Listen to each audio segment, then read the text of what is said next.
All right, howdy, folks. So this week, it's just going to be one week on this game. This is basically your sort of Flappy Bird clone type game, and there's a million tutorials out there about how you create this sort of thing. The main reason why I have it in here for the class rather than just saying go find a tutorial online is because I want to show a couple of extra things that we didn't really talk at all about in the first game, but I only wanted to spend a little bit of time on it. So that's the purpose for having something like this in sort of a relatively condensed time. I mean, really, when it comes down to it, we're going to make most of this game in 2 hours or so. So that's the whole sort of reason for having it is so we could show some extra things we didn't talk about in the first game. So Flappy Bird, I'm assuming sort of everybody knows what the sort of the basics of this are. It's just an obstacle avoidance game. You're just trying to avoid the pipe. There are some simple physics. Usually there's a scrolling background. It's relatively simple in terms of UI and stuff like that. You can keep score and all those sorts of things. So it has all your sort of standard, obviously your standard sort of mobile game type thing associated with it. So our version, we are going to have some 3D graphics. So this is something that I did want to mess with a little bit.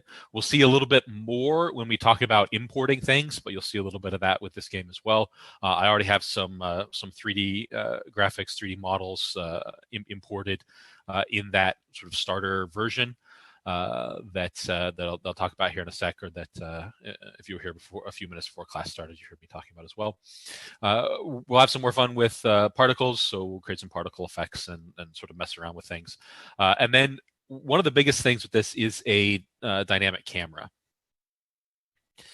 In sort of your regular standard sort of cartoony Flappy Bird game, your camera's probably not really going to move at all, but we are going to have a camera that moves. It's going to sort of follow us, not a ton, but sort of follow in a very sort of subtle way. Most games that you create will have a camera that moves in some way. Most games don't just have a static camera. So this is one of the big aspects that we didn't touch on at all before. I'm not going to be finishing this game in class. We'll get sort of most of the way through. We'll get the main mechanics, and then the sort of the second homework, and probably the last one. We'll see about the third game. You'll be finishing it out. So you'll add a little bit of UI like we did in the first game. You'll probably mess with the particle effects. If you want to do some 3D object stuff, you certainly can. So the main topic with this.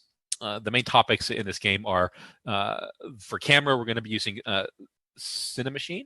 Cinemachine is very useful. It's got a lot of options to it, so it can be a little bit intimidating, but we're going to take a look at that today. We're going to do some more Unity physics stuff. In particular, we're going to look more at the rigid body and some of the things that it is capable of. Obviously, 3D objects, we're going to sort of drag some 3D objects in, and we'll talk a little bit about them. And then in our previous game, I sort of glossed a little bit over sort of triggers versus collisions and sort of how all that stuff worked. So we're going to dig a little bit deeper into this, in that when you collide with something in this game, your player is going to die. And when you trigger something in this game, you're going to score a point. So we'll see a contrast between the sort of collision action and the trigger action. They're very similar. It's just there's some different settings in the Unity inspector to tell if something is a trigger or if it's a collision, and then how you handle that in code is sort of slightly different as well. So we will be doing that. So those are our main topics. We're going to do a little bit of the physics stuff today, a little bit of the Cinemachine stuff today. We'll probably talk about some of the collisions and triggers next time. I think there's a little bit of code in there today for it, but for the most part, it will be next time. So I might skip. No, this should be all right. So the starter repository is on GitHub. So this is your group's GitHub where I'm going to be grading from.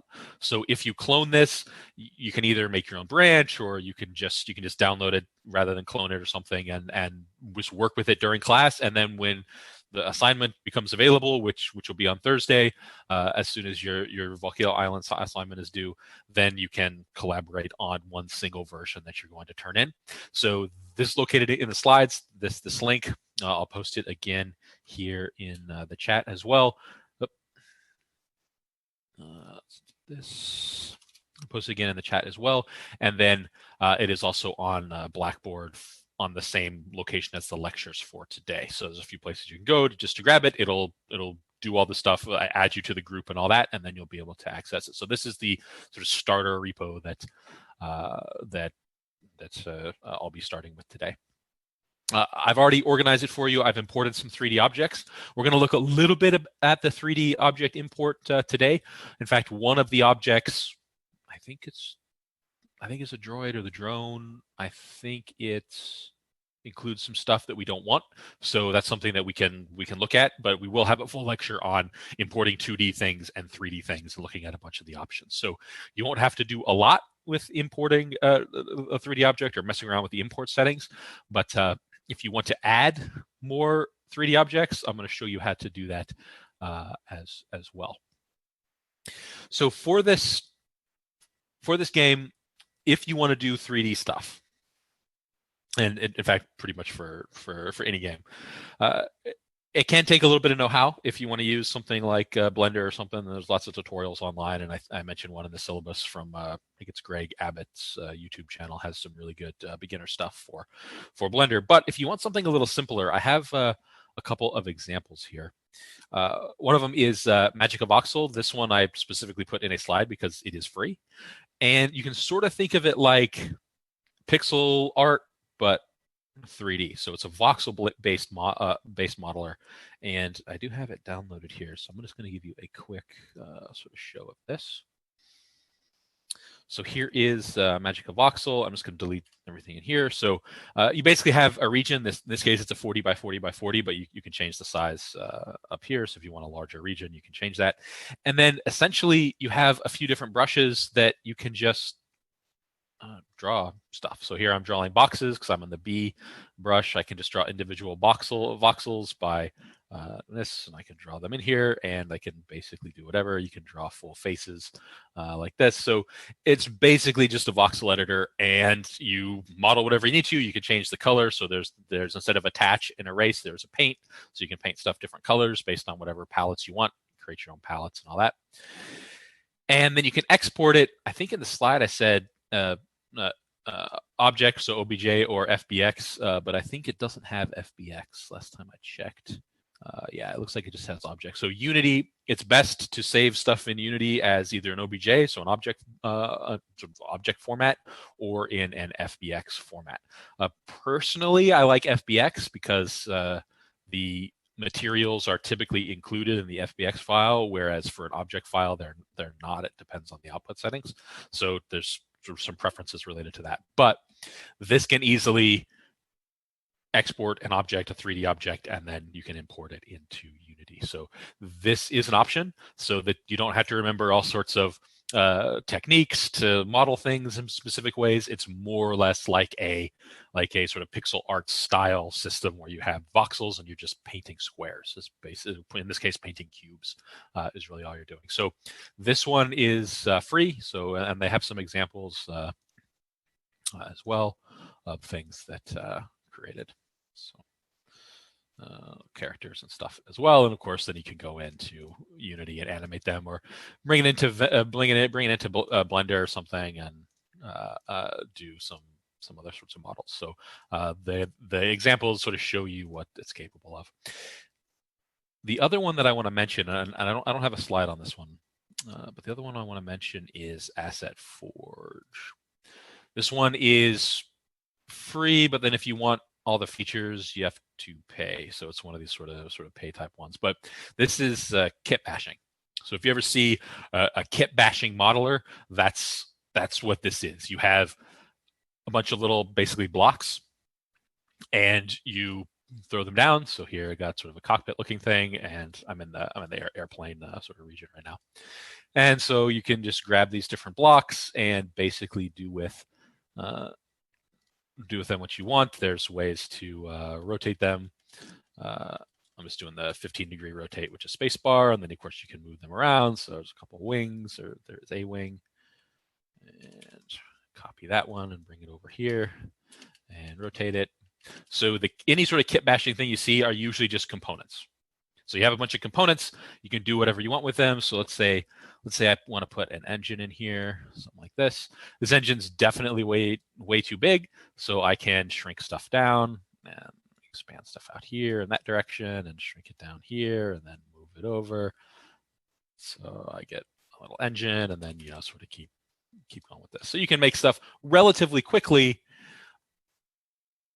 with these sort of kit bashing style applications. So there's other kit bashers out there. This one is a relatively a simple one.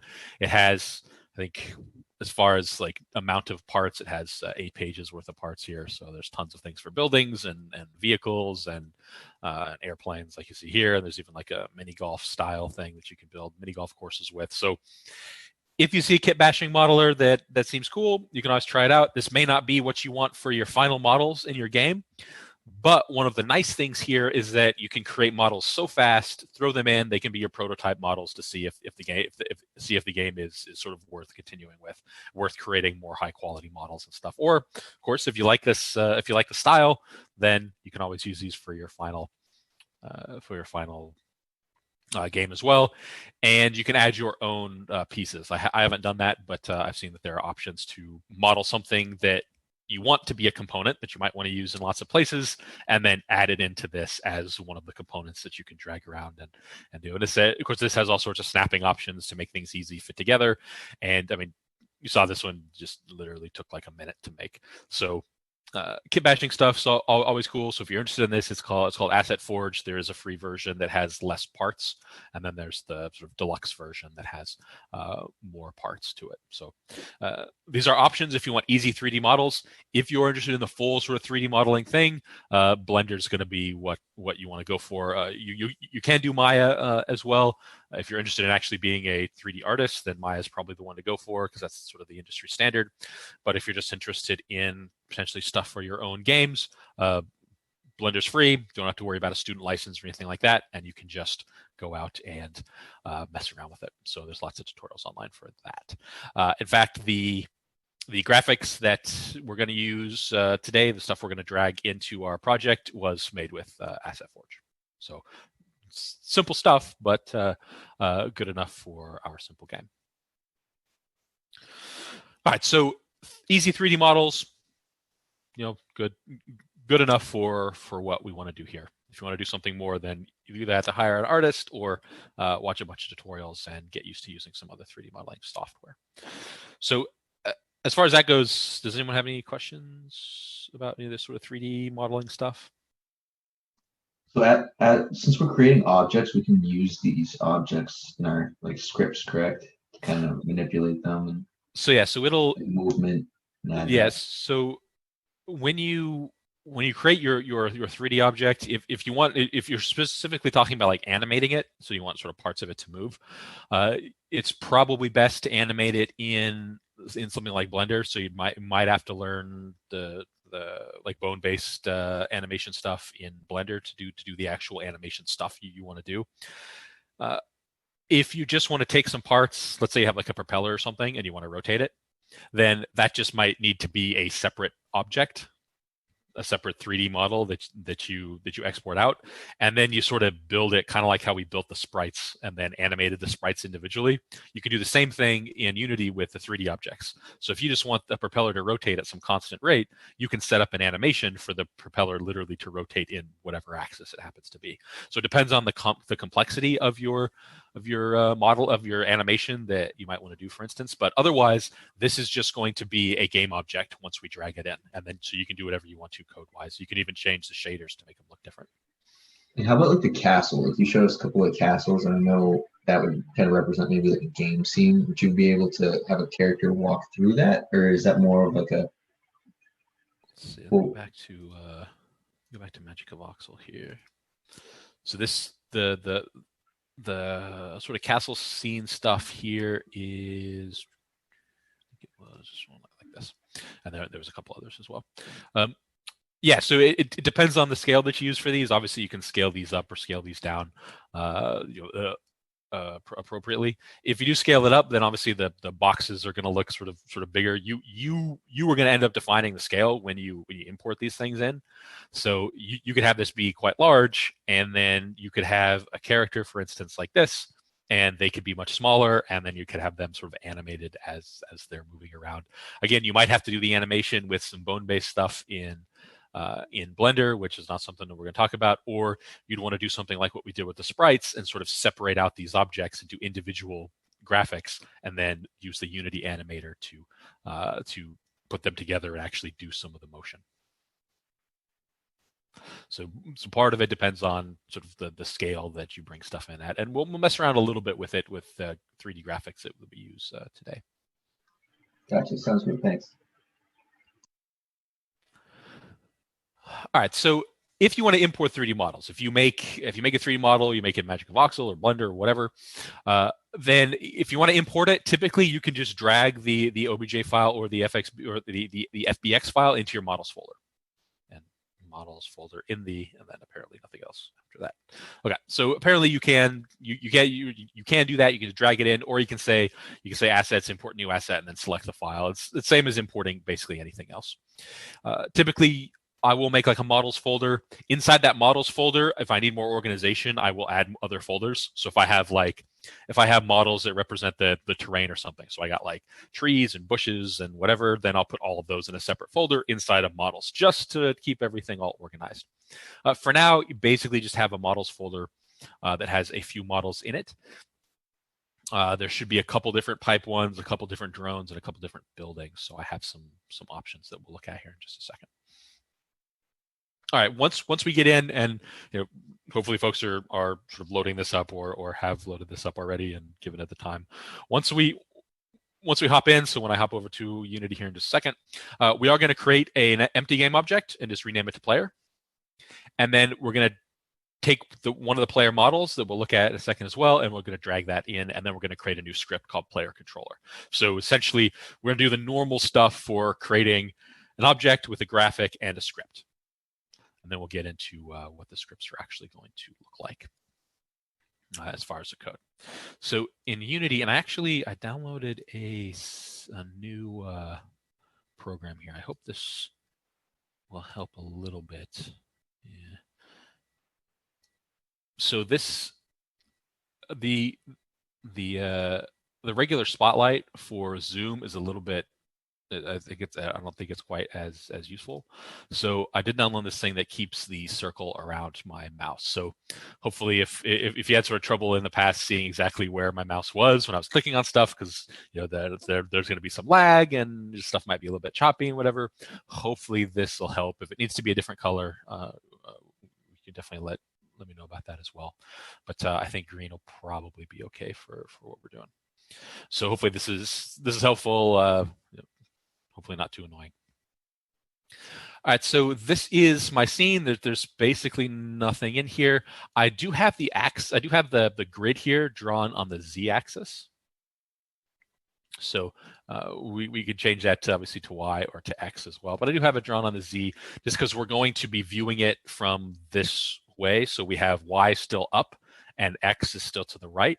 So we're going to be viewing it that way, and we'll have the pipes coming in from this direction, and we'll have the player here in the center. So I just have the grid sort of in this area here. What's funny with this program is that I haven't tested it thoroughly yet, but what's funny with this program with the green circle is that it actually shows on both of my monitors in the same place, which is kind of funny. Okay, so in the models folder, we have a few different models. The one I intend to use for the pipe is here what's called real pipe. Sort of droid-wise, and I think on the syllabus I call it like Flappy drone. So if I say drone or droid, just think of it as the same thing. There are two different versions. I have this just drone, and then I also have this one called test drone. I should have named it something else. But this one has sort of a fully textured sort of drone thing, whereas the other one is more sort of flat textures. If you want to see what these models look like better than just their thumbnail picture, you can drag them in and just take a look. So this is a pipe. It's not a prefab yet. That's something that we will do, but we can see the object itself, and we got a little thing to turn here and whatever. And this was made with the Asset Forge. Same thing with the drone. I can drag that in. Here's the sort of flat shaded one. It's got some little propellers on it, and whatever. Yeah, just some sort of drone. The other drone that I have is this one. This one is a textured version of it. So if you zoom in a little bit and take a look, there's a whole bunch of scratches and all kinds of like wear and tear and stuff on it. And it's just one that I textured. There's just one that I textured together using a couple of programs. Jonathan didn't load the prefab or the scripts folder, so yeah. So I don't have anything in the prefabs folder. We'll create that and throw stuff in, and then say scripts. Yeah, for scripts there wasn't anything either. So you'll just you can just create those and they'll be empty for now. So those are the sort of models that you have. There's also some room, some like roof sort of models. This one, when I generated it, it got a little screwy with the windows here for some reason. There are two different variants of this window, and again, these were just made with the Asset Forge. So everything here was just Asset Forge related. So nothing special there. So I'm going to go ahead and delete all of these. You can pick whichever drone you want to use, whichever droid you want to use for this. I'm going to do what we had for the slides. So I'm going to create an empty here. I'm going to rename it to player, and I'm going to make sure that I zero this out. So I want it to be all zeroed out. And then I'm going to take either one, the one labeled drone or the one labeled test drone, and I'm going to drag it onto the player so that it is a child. And its position should also be 0, 0, 0. It's not sort of rotated the right way, and that's just because of how the drone was saved in the 3D modeling program that I used. So we'll have to mess around with that potentially a little bit so that it's sort of facing the right direction, facing the direction we want it to face. But it should be a child. So when we move the X of the player object, the drone is going to move as well. So similar to what we did with the snowman and stuff, we made it so that all the graphics were underneath the children of this sort of overall sort of player object. The player object is what we'll add these scripts to. Let's see. Let's rotate this a little bit so that it's sort of pointing to the right here. What is the front and back on this object? I don't know. I put it together and it doesn't really matter. So we can mess around with the rotation in a couple of ways. We do need to rotate around the Y. So I can mess with the rotation here and sort of see. Notice that its pivot point is actually sort of not exactly in the center. That's something related to the 3D modeling program as well. So as long as I get that sort of looking like it is sort of mostly straight, going in the X direction, then that should be fine. Let's see, something like this maybe. I think it'll be okay. So that's something around like 10 or negative 104 or negative 105, something like that. Just so when we look through the camera, so if I go to the game mode, we look through the camera, I'm going to see something that kind of looks like this. Obviously, it's a side view. This is where Cinemachine is going to come in because we're going to get some bottom view and top view as this thing is moving around. But for now, we get this side view with where our camera is. So the stuff that I just did was just to make it look a little better. So do some rotation, do some of that stuff, transform it to where you think it needs to be for the game. As far as the player object goes, this is where I'm going to go to a scripts folder. So make sure you have that folder, and I'm going to say create C# script, and we're going to name this player controller. And once that gets all compiled, I'm going to drag this onto the player object. And it looks like it's still compiling. So we'll wait. There we go. So drag this onto the player object. So now I have the player controller script. And now, of course, I can go in and add a whole bunch of stuff to this. So here is VS Code. So here's my script. And if I don't get I may have to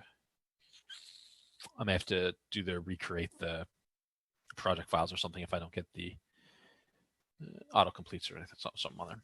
But there's two pieces I'm going to add here. because I know that my player object will need a rigid body for physics and will need a collider for colliding with things. So I'm going to require those components. So I'm going to use some of these tags. I'm going to say require component. And right now I don't have the autocomplete. So I might have to recreate the project files for this. So I'm going to require the rigid body, and I'm going to require the, I'm going to use a box collider for this, but in principle, you can use whatever sort of collider you want.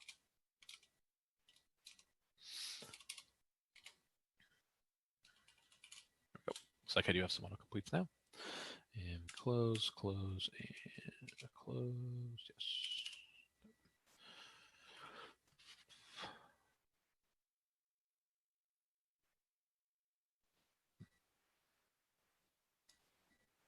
This should be fine. I don't know why this first one has a weirdness there.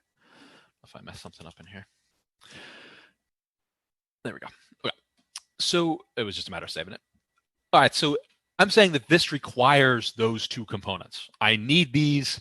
I need a rigid body and I need the box collider. I'm not using the 2D versions because I want them to be sort of full 3D colliders and rigid body using the 3D rigid body physics. If I go back to Unity and let it do its compile, I need to add those components. I added the script already, but it doesn't have them. So if you want to, you could actually remove the component. And if I add my player controller again, it'll automatically put the rigid body and the box collider on there for me. So if you ever say require component, adding that script will automatically add the other components that you require. Now, the box collider here is obviously not in the appropriate location. So that's something that we can mess around with. Probably going to have to do a rotation or something on here. So we may mess with the actual model itself before we do that with some of the import settings. And these are things that potentially you would need to change depending on what on how you're importing things. So for now, I'm going to leave it like this until we go and mess around with some of that import stuff. So as long as it sort of matches what you want for the shape for now, this will be fine. It sticks out a little bit far, so we will need to mess around and change some of that stuff. But for now, we're going to keep it like this. Again, the reason why it's rotated is because we had to rotate the object to get the object to where we wanted it to be. So we're going to have to think about how we deal with that. And part of that's going to be some of the import settings for the object. So for now, this will be fine. We just want to get it in place so that we can actually see it and use it and potentially write code for it. We can tweak and modify some of the stuff later. So as far as the player controller goes, it's just a basic script and a couple of require component pieces. Now for setting up the player, there's a couple things we want to do in Start. We want to get references to at least the rigid body. I think in the slides, I have references to both the rigid body and the collider, but I don't think we actually need the reference to the collider. So I could create a rigid body object, and like you can call this whatever, lowercase rigid body. And in Start, that's where I would say rigid body equals get component, rigid body, and we're good. So now we have direct access to our rigid body, which again is the physics piece of this. If you're not sure, and what I'm about to do here is a little bit redundant, but if you're not sure if the component is on the object, it is worth doing something like this. If rigid body is null, then maybe print something out. There is an error debug. So previously we've used debug.log. There is a debug.log error. So it'll print it out as an error in the console. And so you could say no rigid body attached to player. This is worth doing if you don't have a guarantee that the player will have a rigid body. It's kind of redundant here because we require that to be attached for this script. But if there's a situation where there's a script where you don't have any require components and you're not sure if it's going to have a rigid body or any component you want, any component you want to reference, it's worth putting in a check like this. That will help you debug issues that pop up, because you may not get an error here because this is just going to be null. It's not until you try to use it that the error pops up, which is okay, but it might not tell you exactly where you need to make a change to your code. So something like this can be helpful. Again, in this particular code, it's not as useful because we know there will be a rigid body component. But so the next thing I want to do, and this is going to be in update, is we're just going to check for space. That's all we're going to do. We're going to say, okay, if input dot, we'll do get key down, and we'll do keycode dot space. So whenever the user presses the space bar, and of course you can make this click as well. There's mouse button down and stuff. There's those as well. But we're just going to keep it with space. If you do anything with mouse button, so left click for the mouse, that will register as a tap on the screen if you make your game for mobile. So you can still use mouse button down to do things, and that will just be a regular tap. A tap. I don't know about other things, like I don't know exactly how to control scrolls and stuff on a touch screen with Unity. That's something that I would have to look up because I've never done it before. But if you just want to do taps on a screen, mouse button does work properly for that. We're going to do sort of a jump, a flap. So I'm going to call it jump, but you call it whatever you want to, flap or whatever, engines or whatever. So I'm going to call it jump. I think that's what I call it in the slides. We need to write that function. But we know that whenever we press space, we're going to do some sort of jump. So in the slides, I have the require component pieces here, and I have the stuff here. I did put these checks here in awake. For our game, it's not going to be too much of an issue to have it in start. Awake just happens before start. So if there's an ordering that you need to make sure happens, if you want to use them in start or you want to access them from some other script's start function, then putting them in awake can be a good thing. It's just something that happens before start. So by putting them in awake, it's not going to cause us any problems, but we could also, or by putting them in start, it's not going to cause any problems. By putting them in awake, it's basically going to do the same thing. Now here I did add a component for the box collider. Looking back through the code, I don't think we actually ever need it. So we'll leave it out for now. And if we find that we do need the box collider component for whatever reason, then we can go back and grab a reference to it. But here in the slides, I have it, and I put in those sort of null checks there as well. Yep, and then the if statement here is are sort of redundant, like I mentioned. And yeah, when we press space, we're going to do this sort of jump thing. So I bet you didn't think we get another physics lesson. So I am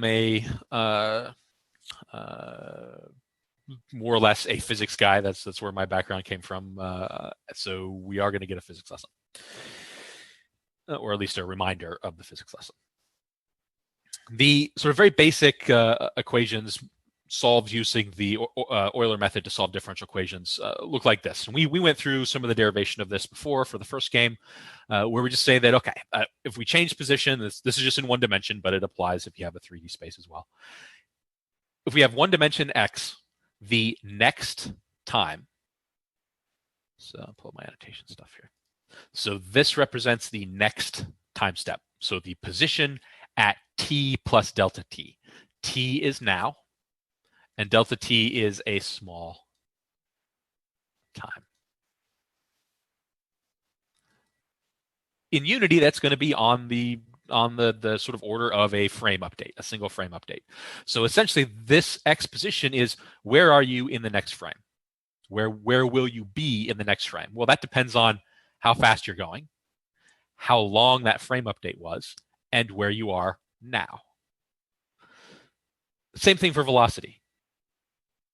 What's your velocity in the next frame? It's what's your acceleration, what's the frame update time, and what's your velocity now. Because remember, acceleration is just a change in velocity, and position and velocity is just a change in position. So that's all that this is solving. To simplify our equations, particularly for the pipe, we're actually just going to give a constant value. That can be very bad, and I'll see if I can show you an example of why today. But I don't know that I can, because it'll depend on the frame rate, which I don't think I have an easy control over. At least not without changing settings and maybe messing around with fixed update or something. So I may not be able to show you that, but I'm just going to supply a constant value for this, and you'll sort of see how it works. So I'm going to sort of package up the velocity and the dt sort of together. In principle, in Unity, you should always just use time.delta time when you do these types of calculations. And so I'll sort of show you what this looks like. And I think in the code on the slides, I think I just have it as sort of a constant value, which is usually not a great idea. All right, so in Volcano Island, we sort of coded our own position equations into fixed update. So we really sort of did this equation, and that's how we had our snowman move. And I think it's roughly the same for the fireballs. They just move sort of in the vector down direction. This time, we're not going to do that. We are going to use Unity physics. So the physics engine in Unity is based entirely on rigid bodies. If you want something to be physics enabled, to use the physics that Unity supplies, then you have to add a rigid body. Then you essentially apply forces to those bodies. And that's what causes everything to bounce around and do all the interesting things. Gravity affects all the rigid bodies in the scene. Of course, you can change its value, so you can do all sorts of tweaking and everything that you want, but gravity is something that's going to affect the rigid bodies. You can turn gravity off. That's what we did in Volcano Island, but we're going to be using gravity this time because we want our little drone, our little droid thing to fall. And then when we press spacebar, it's going to basically sort of jump up.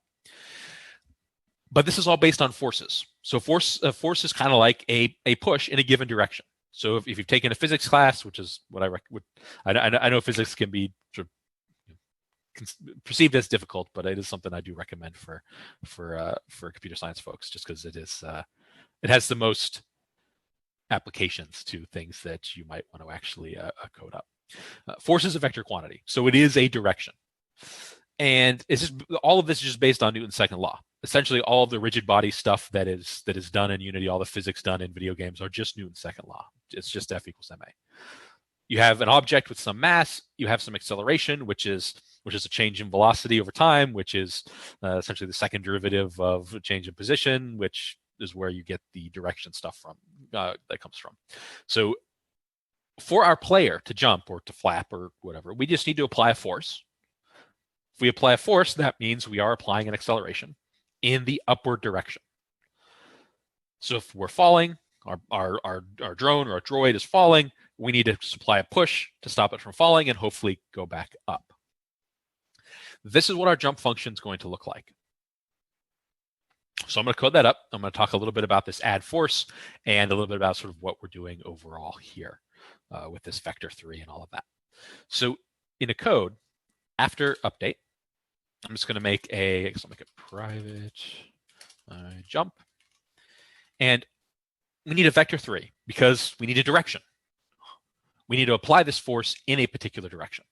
So let's just, and I'm going to, you could do this all in one line, but I'm gonna do it in 2 lines. So we need a vector 3. So I'm just going to call this the force. So this is a new vector 3. And remember, vector 3 is x, y, z.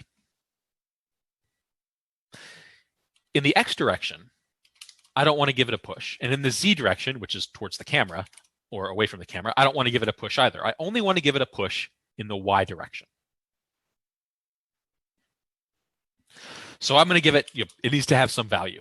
Well, hard coding it like this, probably not the greatest idea. So I'm going to make a variable, and this is going to be a public variable. So I have access to it in the inspector. And then I'll say, okay, this is going to be my, force amount or something. So public float force amount. So I'll set that value to what I want, wherever, and then I'll say force amount. So that needs to be in the y direction. Does it need to be positive or negative? Y up is positive y. So we want this to be a positive value. You could always have it be a negative value, so it pushes it down faster. But for sort of our normal Flappy behavior, I want to have this be a force in the positive y direction. Then I'm going to take my rigid body, and I'm going to add a force. Which sounds simple enough. So there's two arguments here that I'm going to use. I'm going to take my force. So I'm going to say I want to add this force to my rigid body. The last one, the second one here, and there are overloads for this, but the one that we're going to use is this one. It uses the force mode. Force modes, there's a few of them, and I think the standard thing for this, if I remember correctly, is force mode. So we want to use the 3D version, and there's a few options. There's acceleration, force, impulse, and velocity change. A force is just this case, this would be add a continuous force to the rigid body using its mass. Acceleration, same thing, but ignoring the mass. So this is if you want a continuous force. So think of gravity. Gravity is a continuous force that's acting on your object. Whereas something like impulse is add an instant force impulse to the rigid body using its mass. Okay. Velocity change, add an instant velocity change to the rigid body, ignoring its mass. So essentially we have two different types here. One ignores the mass, the other one does not ignore the mass. And one of them is a constant force, and the other one is a sort of an instantaneous force. Imagine someone coming at you or something coming at you and you push it away. That would be sort of the sort of instant push away force. So that's what we want. It's kind of like a flap of a wing, a burst of the propellers on our little droid. So the question then sort of becomes, do we want the mass or no mass? I'm going to have it ignore the mass, so I'm going to use velocity change.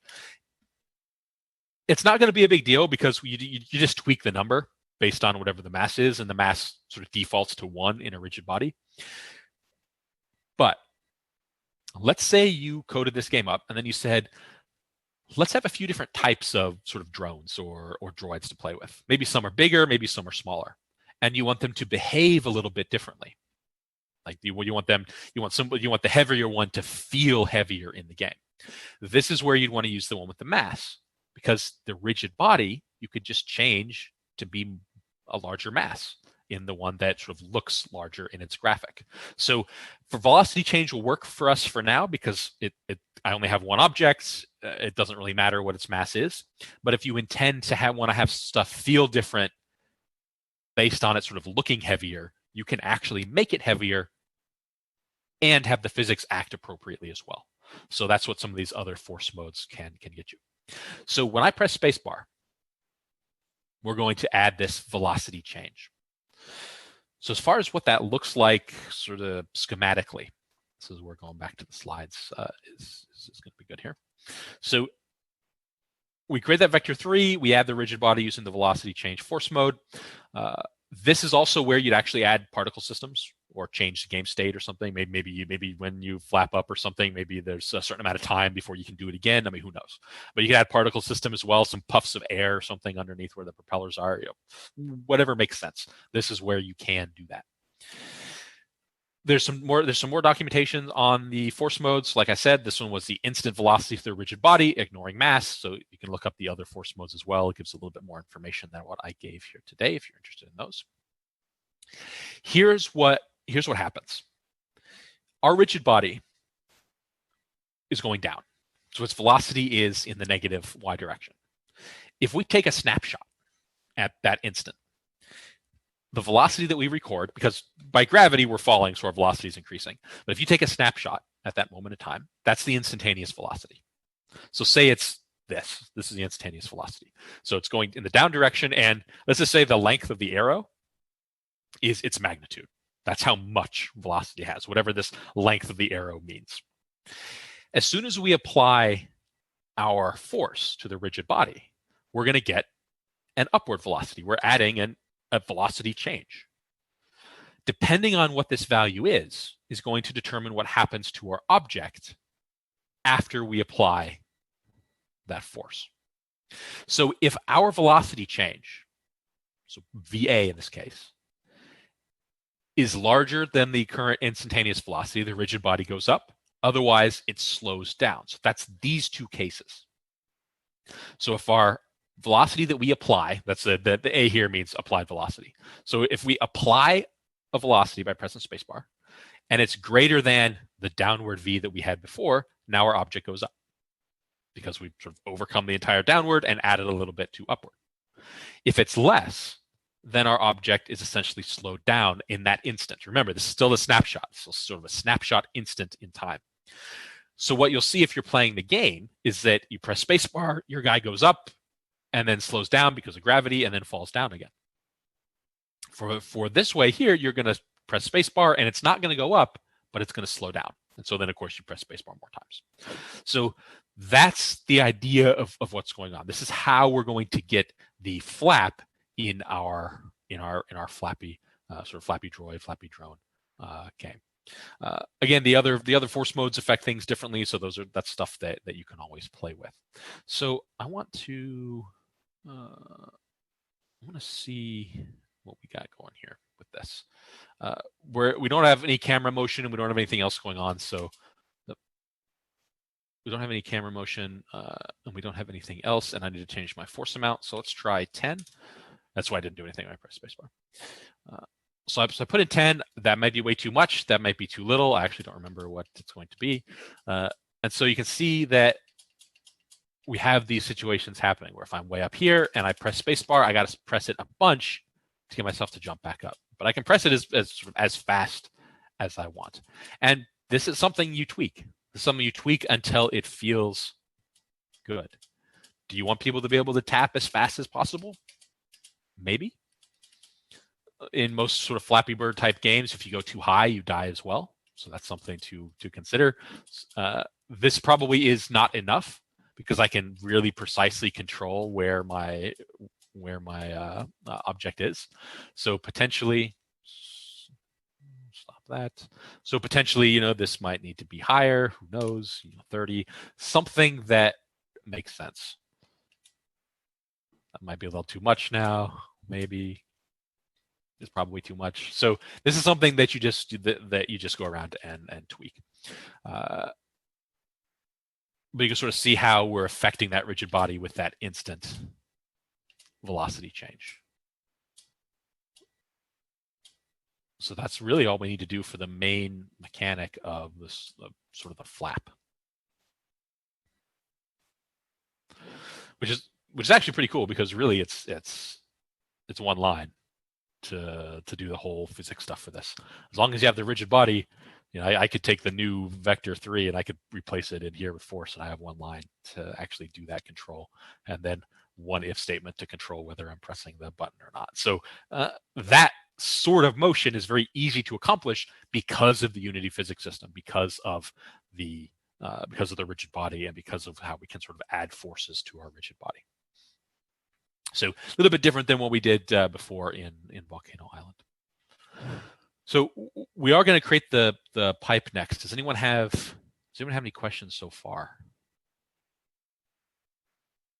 I have a quick question. How do you zoom out when you're playing the game? Because like my drone looks like super close to the camera when I play it. Are you talking in the scene view or in the game view? In the game view. So that's likely. So the main camera, you'll probably want to put it. So it depends on exactly where everything is. But typically, I'll put let me sort of reset this here. Typically, I'll have the main camera around like -10 in the Z.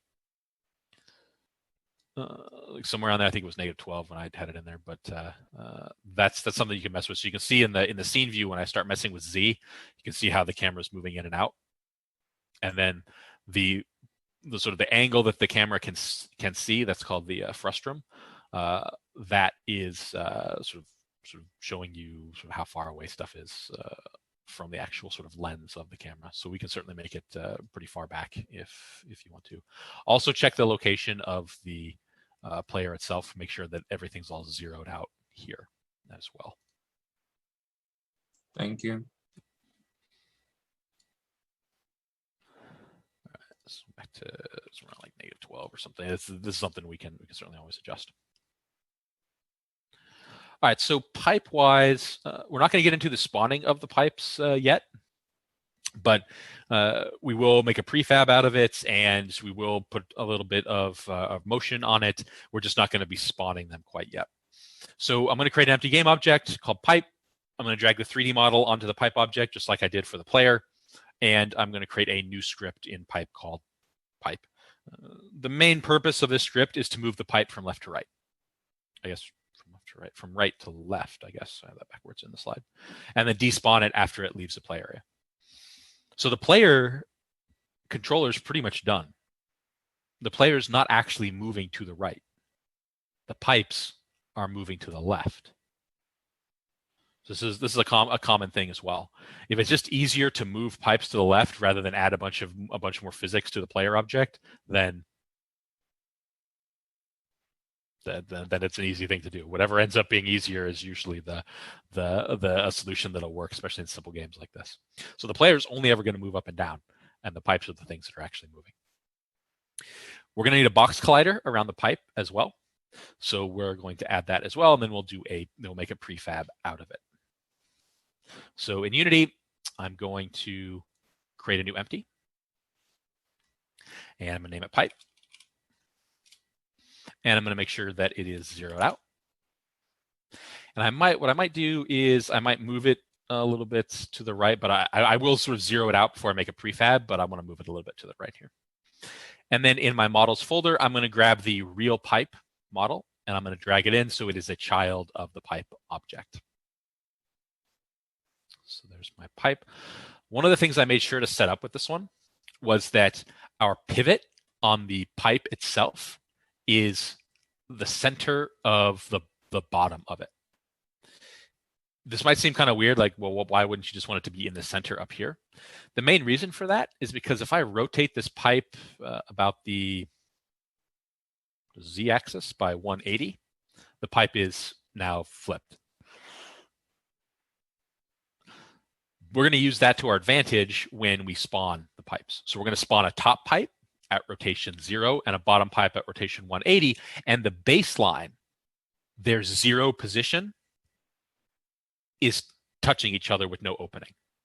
So if I move them away from their 0 position by the same amount, then they'll create an easy gap. This is not something I expect you to sort of realize when you're first starting to do this stuff. It takes some expertise to go, where do I want the pivot to be when I rotate this thing? This just makes it a little bit easier to deal with in terms of making a nice sort of even gap in when we actually spawn 2 of these pipes separately. So that's the reason why I put the pivots sort of where it was. We need a collider on this, but we're not going to put the collider on the pipe mesh object. We're going to put it on the pipe object, just like for the player, it has a collider on the player object. So I'll make a box collider for this one. And of course here, we just have to mess around with it to get it to do what we want. It can to get it to look like how we want. For the 2D one, it's a little bit easier for our 2D graphics. For this, you do have to mess around with the perspective up here. So if I want to look at it from a particular angle, like this, then I can come in here, go back to the perspective. It's giving me some, there we go. So I probably want it to be sort of like this. And then maybe if I want to view it from the top, there's ways to do that as well. I'll view it from the top here. I can expand out the sides like this or something. So it can be a little bit of a pain. I want this back to perspective. It can be a little bit of a pain to get this to be exactly where you want without messing around with the perspective stuff here on the top. But just clicking on these sort of individual sort of cone looking things will change your angle. And then if you want perspective or isometric, you can do that as well to get a better look at what this thing looks like. So adjust a box collider to where you want it, and then basically leave it here like this. We'll make a prefab out of this once we add the pipe script. So script wise, let's go back to perspective here and bring us back over. Script wise, the pipe script is going to be very easy. So I'm going to create the pipe script, and we'll drag it onto the pipe itself. So the graphic we could actually replace or create a different type of pipe if we want to.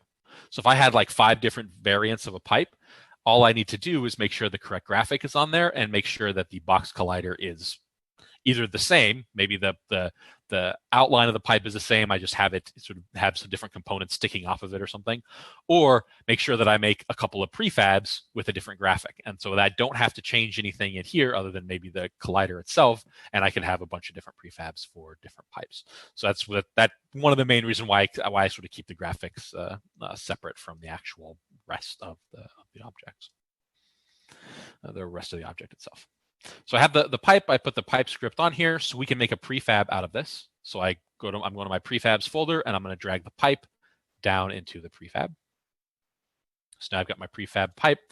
I'll probably set this in the prefab itself. I'm going to make sure this is set to 0 for the position. So my position's all zeroed out, and then I'll delete the prefab here. So I just have my player still in the main game scene, but the pipe itself is just a prefab where it's all zeroed out here for its position. So opening up my scripts, the pipe script, really there's only a few things we need. We need to know where this pipe is going to despawn. We're going to spawn the pipe somewhere to the right of the player, and I want to despawn the pipe somewhere to the left of the player. Similar to our fireballs in Volcano Island, I don't want these to stay around forever. I don't want to just keep creating more and more objects, and then if you play the game long enough, you've got thousands of these hanging around. So we will despawn them after they reach a certain point to the left of the player. This is actually a perfect situation for the object pool pattern. We didn't talk about that one, but its idea is simple. You just instantiate a whole bunch of pipes to start with. And once a pipe leaves the play area, then you just deactivate it. So in code, you do this equivalent to clicking on the check mark in the inspector. And then when you need it again, you reactivate it and move it to where it's needed. That way you only instantiate a few pipes, and then they're just reused over and over. That's what the object pool does. So you create an array of pipes, and it just keeps using from that same array.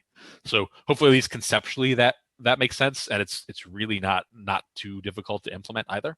That would save you the garbage collection time of instantiating and then destroying pipes basically throughout the entire game.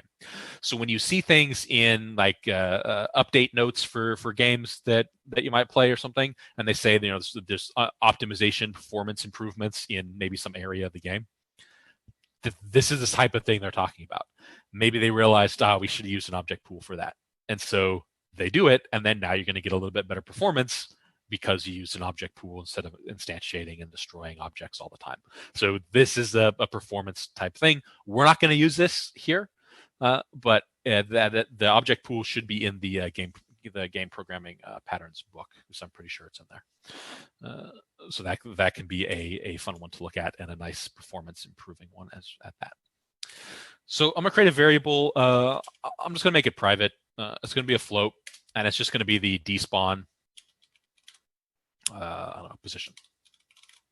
And it's up to you what to pick for this. This is going to be the X position. So X is negative to the player. The player's at 0, 0, 0. So X is going to be negative. So something reasonable, negative 20. You can always mess around with a little bit. Similar to what we did with the snowman and where to put the walls.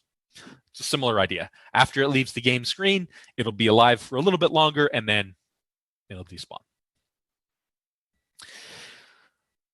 For update, we'll probably do something like if transform dot position dot x, so the x position of this object, if that is be less than or equal to despawn position,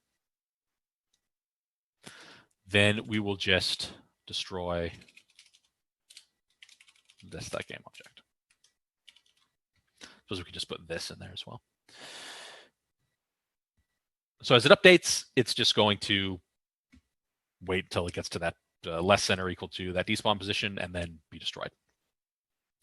Physics update wise, so this will be for the motion. I'm going to say, actually, this can just be fixed update. If you have the snippet, you can throw it in there. Otherwise, you can just throw it in as void fixed update. We're going to just change its position every single fixed update. This should happen whatever the setting is for, so whatever that might be, 60 times a second or something. So time.delta time in here will be fixed. There's not going to be a frame rate dependent on time.delta time in fixed update.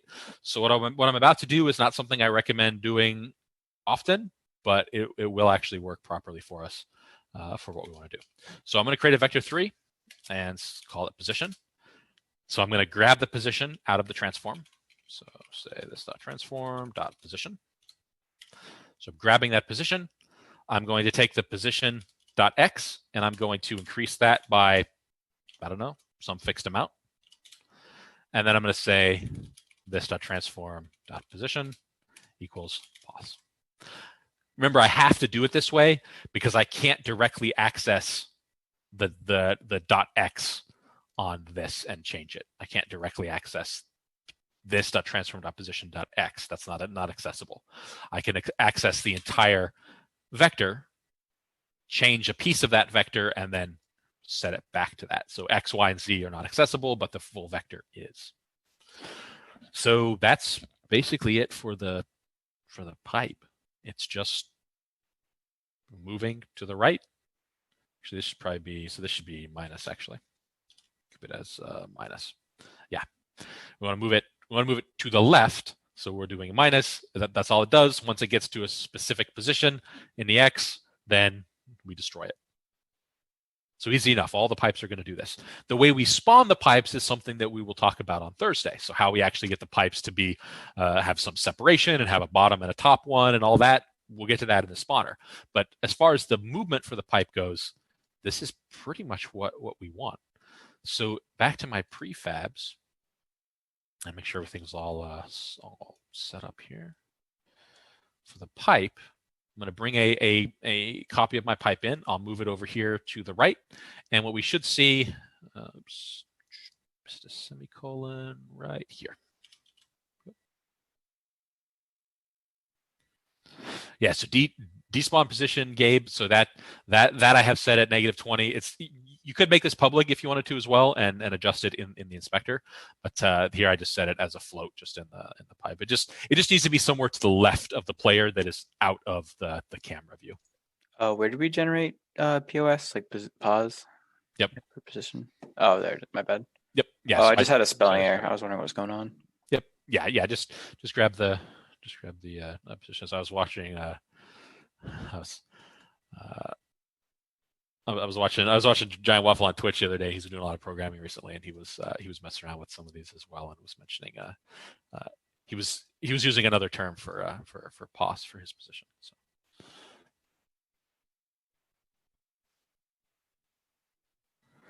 All right, so we should see. I don't really care about the player. We should see the pipe moving, and it's a little bit jerky. I don't know if that's my system or something, or I'm not sure. It's a little bit jerky. We can always see if we can smooth some of that stuff out later on. Yeah, it's like maybe it's just my system or something. Or I imagine you guys are probably seeing it all sort of choppy and stuff as well. But basically, we see it go across. Yeah. If my camera's on the other side, so that going negative is moving left, can I just move the camera like any other object? Yeah. Yep. So the camera is exactly the same as anything else. You can mess with the rotations. You can mess with the positions. The controls up here at the upper left as well can change the handles here. So if you can see the frustrum, then you can mess around with the handles to do some of the rotation as well. If you need to, because the stuff over in the transform and the inspector is not always super intuitive as to how it's going to change the position or the rotation of things.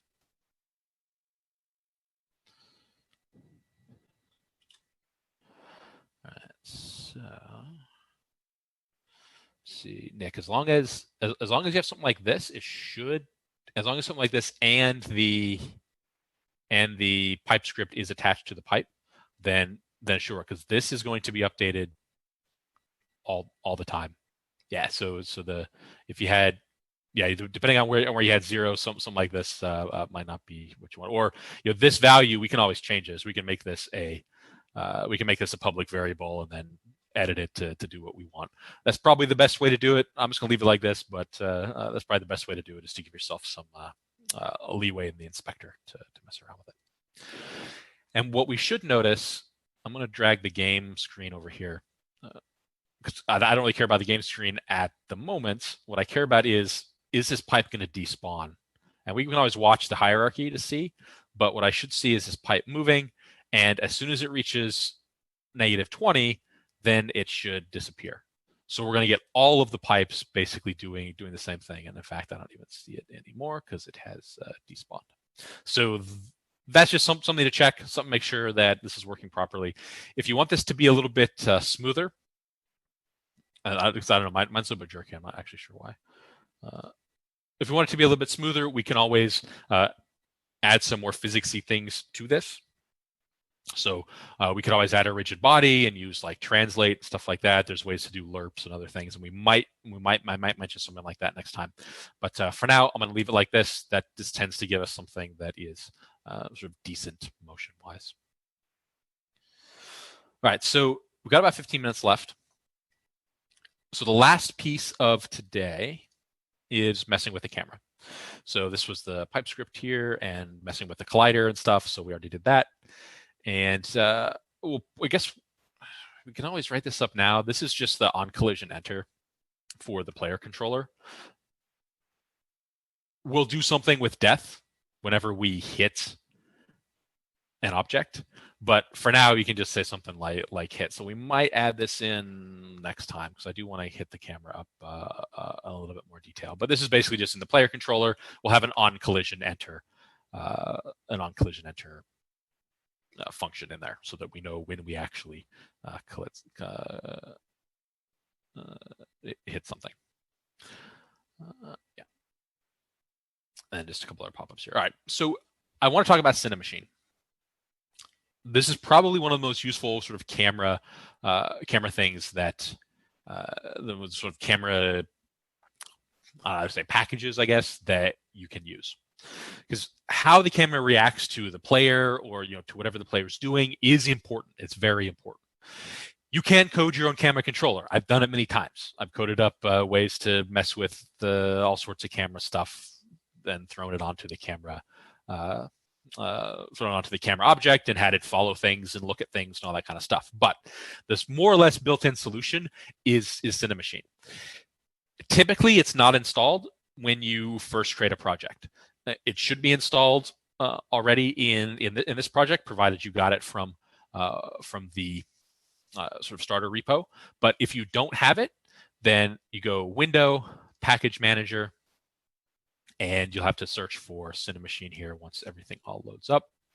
So in the search, start typing Cinemachine, and here it is. So it should already be installed. So the thing that you should see is remove, which we don't want to do. As long as you have this in, it'll do all the import stuff. Then you can create a Cinemachine virtual camera, and that's precisely what we're going to do here in just a second. There are ways to manually do it. I have a couple of pop-ups saying add a Cinemachine brain to your main camera, create an empty game object, add the Cinemachine virtual machine component. But this is sort of the manual way to do it. In your sort of menu window, your menu bar up here, right next to window, there should be Cinemachine. And we can say create virtual camera. That's what we want. And it will automatically create the virtual camera for you with the virtual camera component, and your main camera will automatically get the Cinemachine brain. If you don't have this menu option here, it's either because Cinemachine's not installed or potentially something else went wrong, in which case you can add these components manually. So the Cinemachine brain, you can add it manually. Create a new game object, add a Cinemachine virtual camera, then you're good to go. What this does, the CM VCam, this virtual camera, this now becomes your camera. This is controlling what we call what you would call your main camera. There's tons and tons of options here. So what I want to point out is the follow and the look at in sort of the main things here. We have this body and aim thing that we're going to mess with in a second. But follow and look at, those are what we want for our game, because we want to sort of follow the player and we want to make sure we're always looking at the player. So I'm going to take my player game object and I'm going to drag it into the follow and I'm going to drag it into the look at. So now we can see the player. The camera's not quite where we want it, so we're going to have to mess with the camera. But it will always now be looking at the player, which is actually looking at the pivot for the 3D object itself. So that's something to also consider. That's sort of where the player is considered to be. You can still mess around with the camera itself.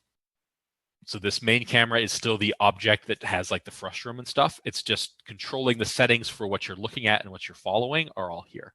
So I'm going to move this main camera sort of back to where we were before. It's not letting me do it. All right, let's do the VCam then. We'll mess with the VCam to do it this way. Right, it's not liking that. Probably because of some of the body and stuff in here. So there's a few things to change. For the body, this says lock to target with world up. I'm going to do a simpler one here. These are just different types of ways to move the body of the camera with the object that you're following. So I'm going to do a simple follow with world up. And it gives us some options for things like offsets and stuff. If we need to do some sort of offset for the way that our camera works, let's see, we can do something like here. We can have it go further away.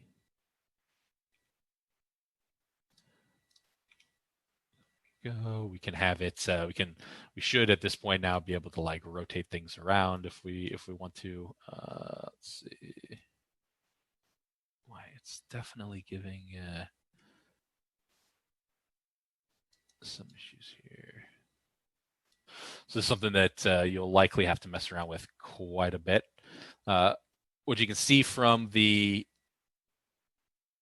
3D scene here, from my scene view, is that we're sort of zoomed in a bit much, but we're close to sort of where we want this to be. We might need to move it sort of out a little bit more.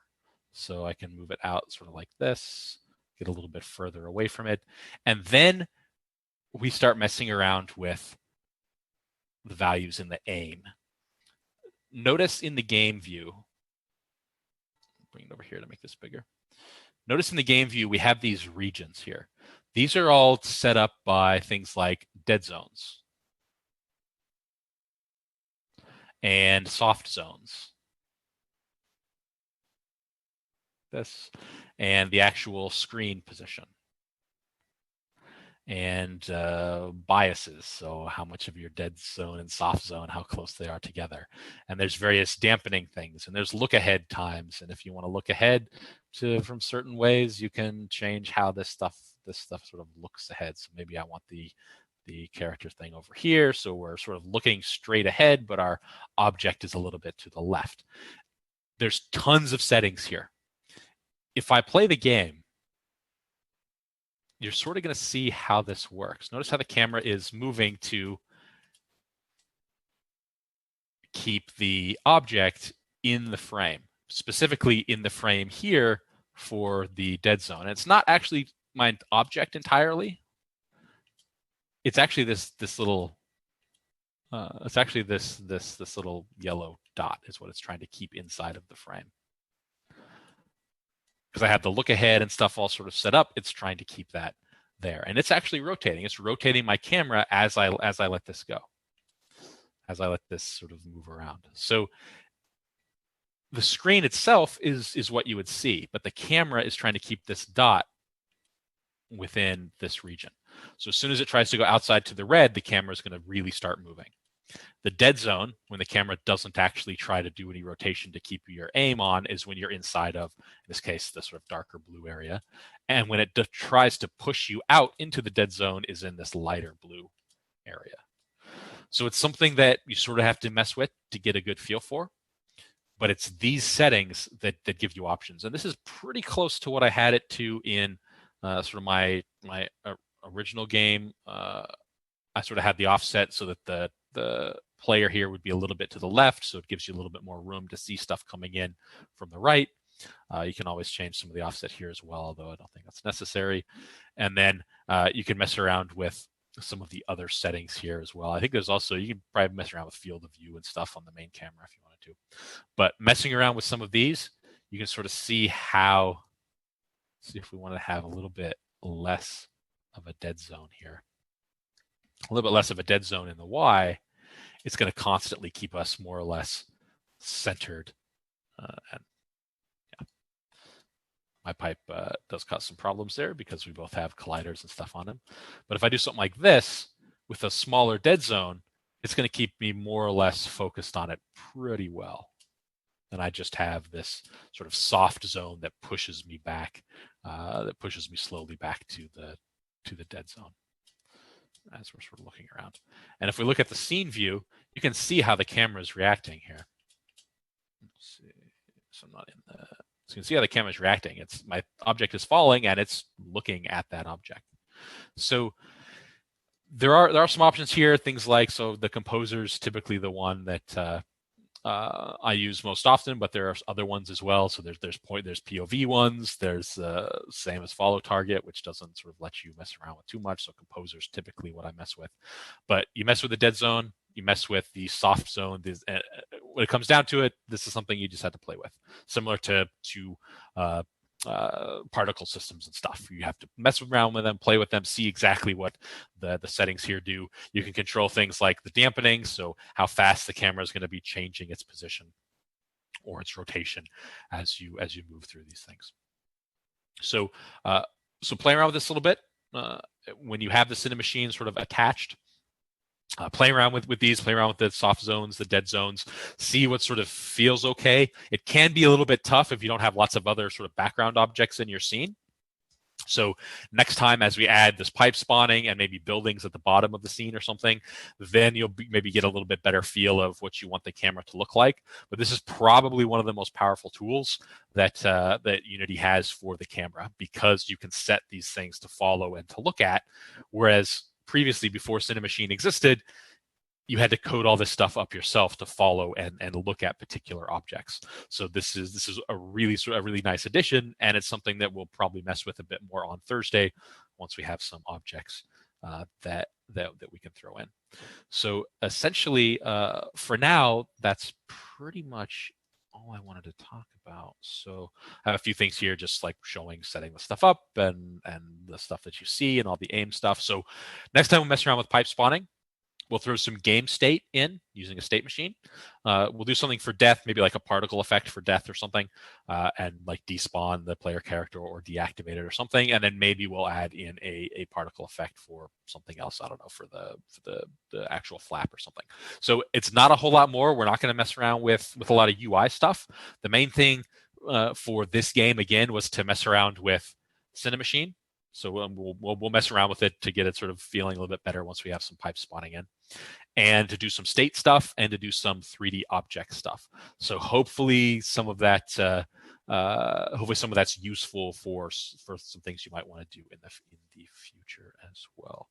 Otherwise, that is it. So I don't have anything else. So I will see you guys on Thursday. Thanks, Professor. Have a good one. Yeah. Professor, sadly, I got to run. I got a test I got to go to, but I think I can just probably figure it out. I think it was just something small. Okay. Thank you. Have a good one. Yeah.